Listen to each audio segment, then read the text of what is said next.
Hey everyone, I wanted to go over just 5 simple tips that I think will make just about anyone who's choosing to start to play Monster Hunter Rise on the PC a much better hunter. Remember that not everyone decided to jump into the Nintendo Switch version for the fact that either they don't own a Switch or they knew that the PC version was coming, so they decided to hold off, or simply put, this is their very first Monster Hunter game and they want to see what all the hype is about. So this video, I'm just going to cover 5 simple tips that I think will make just about anyone a better hunter, either they're choosing to start out the newer experience or they're coming over from World, Generations Ultimate 4, or wherever the case may be. First and foremost, I think spirit birds are one of the biggest key factors to help any newcomer have a better time experiencing this game.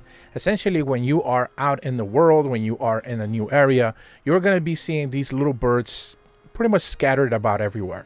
They're green, they're yellow, they're red, or they're orange. Each color signifies what they're going to boost.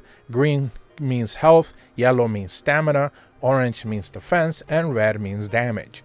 The more birds you pick up as you are making your way down to a monster, you're simply getting passive buffs for your hunter as you make your way there. One of the things that a lot of people will usually do is they start in a brand new quest, they're going to go see a monster, and they just beeline straight for where the monster is. The map will simply tell you where the monster is. You no longer have to go find it and paintball it like you used to in old games. Now you can just make your way to the monster and just take care of it right away. What you should do sometimes, especially when you're going to fight a new monster that you're not necessarily sure how to engage, is to just explore a little bit. Go out to the side, check out some sites, and just grab a couple of spirit birds. They will help you a lot. And this is something that eventually, as you hunts become a little bit more common, as you go into those areas over and over again, you'll remember that there's a bird in this area. They never move. They're always in the same place. So you'll be able to grab that damaged bird if you need it, or that defense one if you need it. So it's always good to get acquainted with your surroundings, and in an extension, continue to get boosted in the quest that you're actually doing. For the second tip, I think it's almost a no-brainer not to mention the wire bug, simply because it helps you in 2 different ways that are extremely different from each other. First and foremost, they help you with exploration. If you need to go up a wall, if you need to go off a cliff, if you need to jump to a very specific area to grab something, or whatever the case may be, the wire bug is something that you're just going to be able to sling forward and propel yourself to that location. So that's always going to help you in environmental searches, or whenever you need to escape a situation. If you need to go up a wall and then jump off the wall to attack a monster, that's always going to be an option.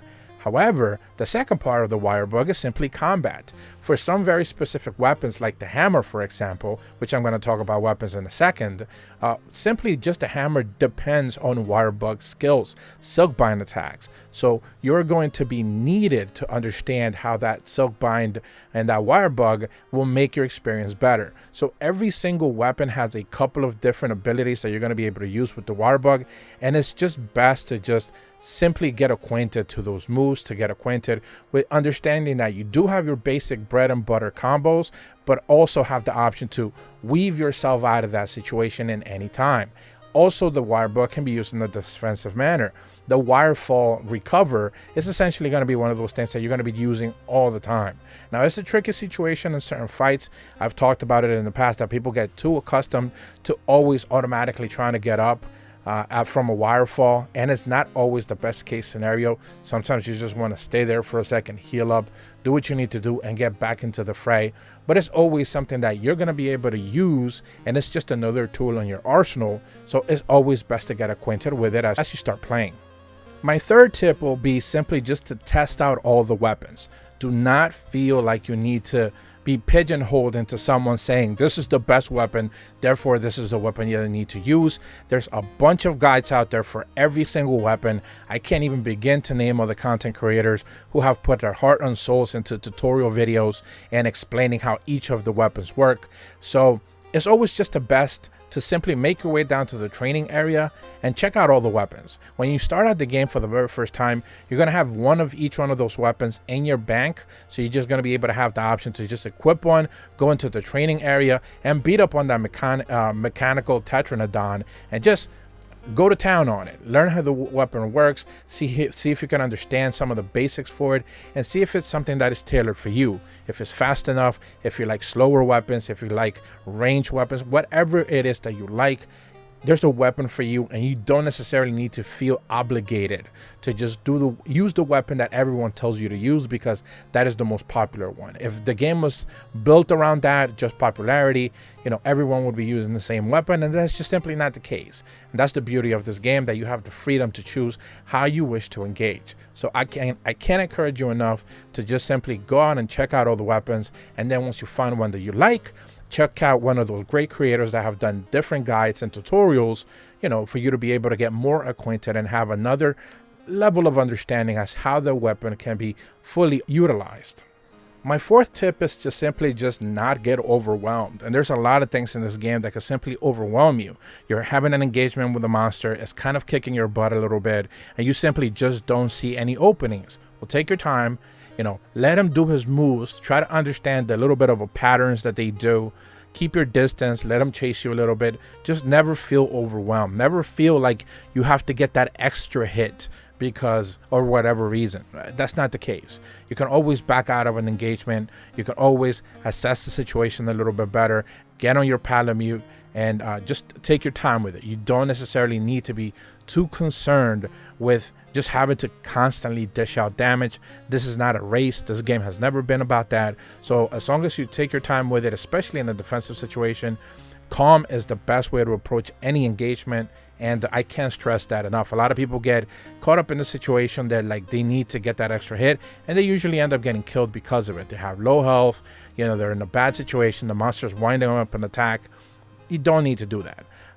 Also, when it comes to armors and weapons and higher damage and stuff like that, as you make your way through the story, as you advance and find more monsters and eventually make your way to high rank, you'll be able to understand that no problem. That is one of those things that the game is very good at, pillaring things on top of each other and showing you more ways to get better, so you don't necessarily need to know everything as you start out. That's not the case.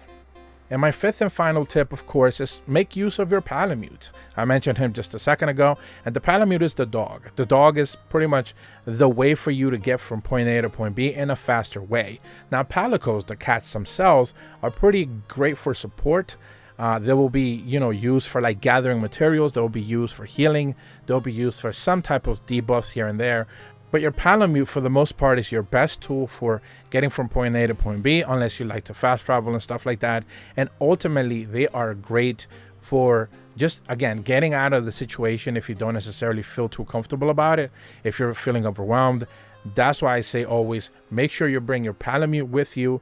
And they're great for just exploring and getting to know an area, seeing monsters from the distance, seeing what they're going to do, checking out the environment. It's always great to have a palamute with you. So while I always choose one over a palico in certain situations, I think for starters, palamutes are definitely the best sidekick you want to have with you. Now, if you are playing single player, you're going to have the option to have one of each, so you don't necessarily have to choose. Just find the color that you like, and automatically you'll be ready to go. That is not necessarily much of a problem. Camera Village is very easy to understand, is very welcoming, so you should be able to have a pretty easy way to be able to understand how to get your palicos, how to get your palamutes, and it's not going to be all that confusing.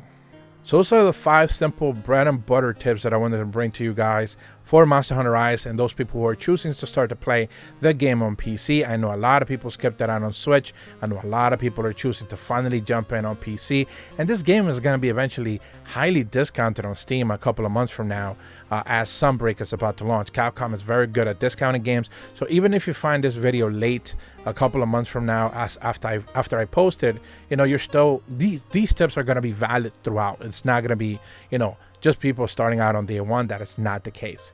I guess something of a bonus tip that I do want to always mention is make sure that reach out for help.